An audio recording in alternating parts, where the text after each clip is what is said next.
流年一的焦虑，生命灵数看喵喵大师。回想之前的流年一，自己是怎么度过的？有没有拿到宝物？新手的你在没有攻略提示的情况下，肯定会被流年一整得迷迷冒冒。只要你看了今天的节目，就不用怕，至少你知道宝物是什么，要往哪里去。生命灵数看喵喵大师，拿回你的人生主导权。知道灵数相处很简单，欢迎订阅、分享、按赞、开小铃铛。嗨，大家好啊，我是喵喵大师。今天来说生命灵数很厉害的流年一，它是所有人看不到、摸不到的东西，但威力超强大，甚至能改变你本来的命运。你不相信这个说法吗？代表你还很年轻，没有真正被流年一打磨、淬炼、刁难过。就算你还没经历过，但应该听过看过有人失败的时候，感慨自己的运气很差，自己努力了这么多，为什么都在关键时刻被看不见的力量弄到措手不及？似乎除了流年不利之外，想不到别的说法。难道只有自认倒霉吗？怎么会这样呢？那是因为你不知道流年一的真正意义是什么。用生命灵数看流年一是喵喵大师的独门绝技。如果觉得今天的节目有点难，可以复习以前的节目，流年1到9里面有基本概念的解释。今天这集真的很重要，讲的是流年一是什么，收藏起来可以随时复习。如果你没算过生命灵数，怕不小心算错，或是解读没把握，想知道自己的流年是多少，就让喵喵大师帮你算，来帮你咯。按资讯栏连结就可以，很简单的。更新版还有专属你的流年解说哦。有喵喵大师帮你算的同学，请对号入座。就让我们从流年一开始慢慢说吧。首先，先来解释流年的概念。最好懂的说法是，它像游戏的关卡，欢迎你进来挑战。过程中你会遇到挑战、挫折，甚至要解谜、要承担、要牺牲、要完成任务。过关之后会有奖励，但不一定保证你会成功。这应该是游戏玩家都有的基本概念了。因此，每当你的生命灵数流年刚好是1的时候，就代表你进入了名为流年1的关卡，而且你有1年的时间可以慢慢破关。今天会用新手面向出发，给大家提示你可能会遇到哪些问题，怎么面对，或是用这集节目的内容回想之前的流年1，自己是怎么度过的，有没有拿到宝物。通常在你进入流年1之前就会有迹象了。很习惯自我观察和自我对话的人，通常在前年底就会感觉到即将有未知的改变。一旦身为主角的你进入流年1，所有的关卡就会触发，为你带来一连串的挑战。让我们用一个好懂的例子来解释。例如，你目前有一个不错的工作，公司环境很可以，主管同事人也很好，你也在这里工作有一段时间了，可以说一切都驾轻就熟，非常完美。在朋友的眼中，就算称不上人生胜利组，但也是公认小有成就的一帆风顺组。人人称羡的好工作就在你的手中，你也认同这一切应该是非常完美的。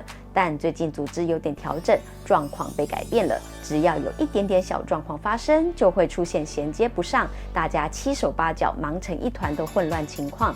可能是工作流程需要调整，也可能是成员的默契不足，还需要时间。虽然你不是很确定自己的看法是不是对的，为了大家都好，你主动提出你的看法，主管也接受了你的观点和建议。虽然还没开始执行，但你感觉很开心，于是你乐观地认为接下来就会变好了。但是1周过去了，1个月过去了，竟然是一切照旧，大家继续瞎忙，你的心里开始冒出一丝丝的烦躁感。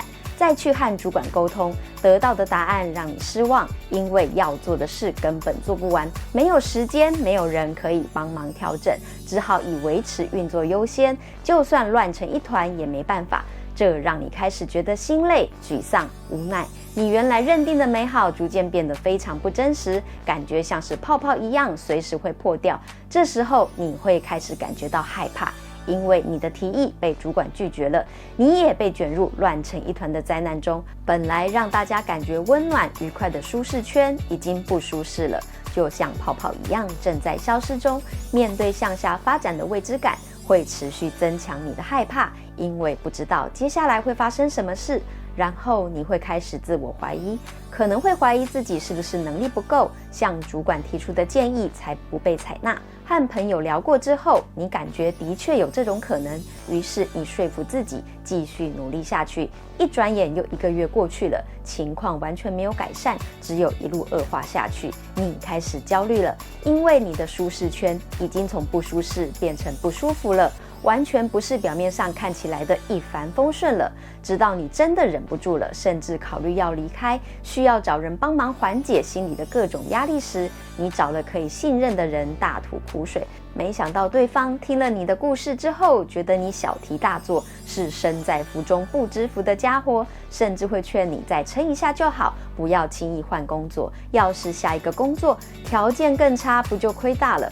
没想过的新烦恼，别人的看法强势登场了，当场你的压力不减反增，这下该怎么办？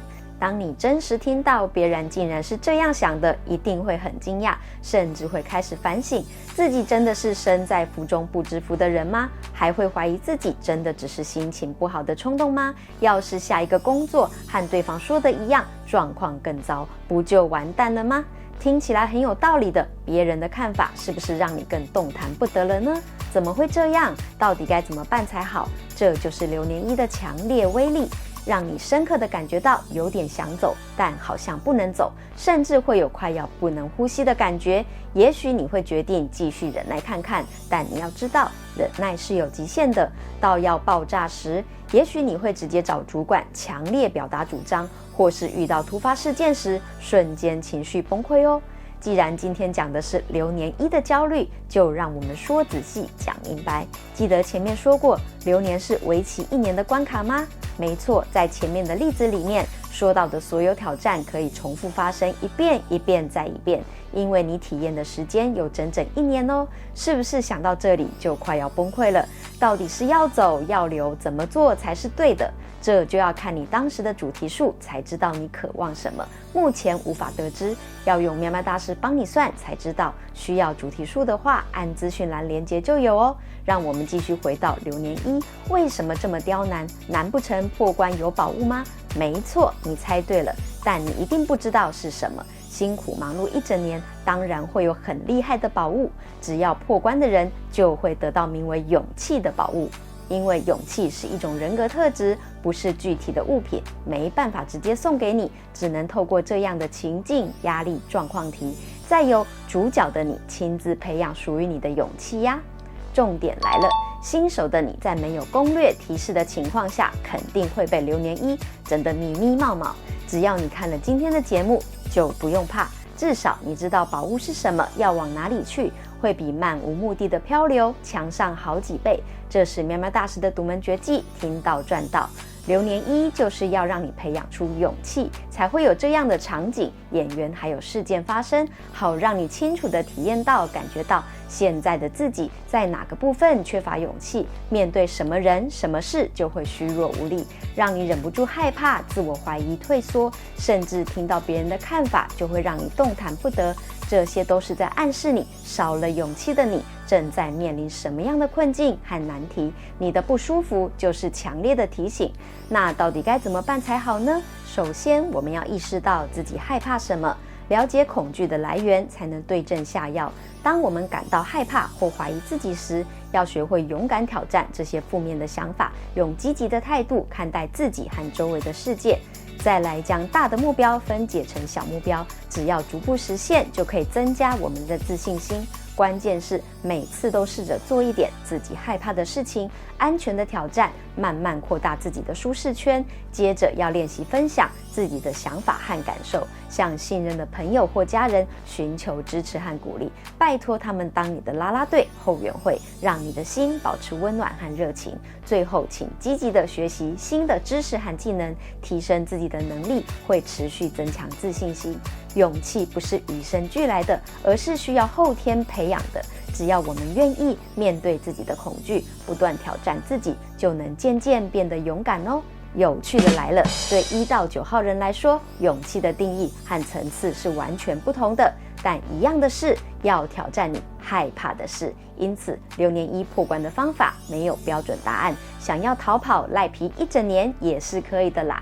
毕竟这是现在的你认为最好的办法了。但是苗苗大师要提醒你一件事，9年后的流年1会从这个进度重新开始哟。要认真想想，你认为的勇气是什么呢？苗苗大师希望你拥抱生命灵数的特质，认识自己的生日、灵数、剧本数、主题数、面具数、有数、缺数、流年，让数字的能量成为你得到勇气的动力，选择自己有的擅长的部分来进行，累积有效的努力，成果才看得见。只要方法对了，你的一切就会越来越好。欢迎大家留言，你认为的勇气是什么呢？生命灵数看苗苗大师，你会越来越勇敢的哟。